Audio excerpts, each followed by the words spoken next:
So we all recognise these brands. Most of them are international brands, but we've also got good old New Zealand Cookie Time. And the one thing that all of these brands have in common is that the owners have lost these trademarks in China. And the reason for that is that China is a civil law country and it operates on a first to file system.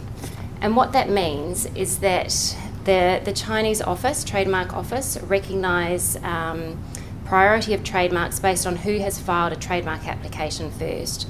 So it's essentially first in, first served. And it's a little bit different to New Zealand and to most Western countries. And the reason for that is that we also recognise prior use. So you could be operating a shop, running a business for 5 years in New Zealand, but never got around to registering your trademark. That's fine because you have rights based on your prior use. That's not going to cut the mustard in China. You need to file an application in China. The easiest thing to do and the most obvious answer is to get in and file your trademark application as soon as possible before anyone else does.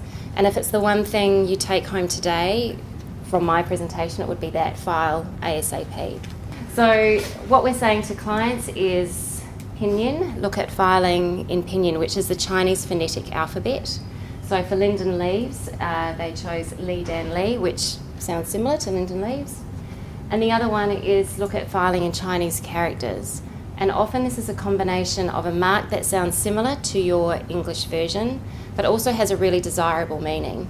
So for linden leaves, they had a couple of options to choose from, and what they chose was this mark here means beautiful flower. So a really nice connotation, particularly for skincare and body care. So you are looking at more costs because you're filing, for one mark you're filing, if you have the budget, up to 3 versions of that mark.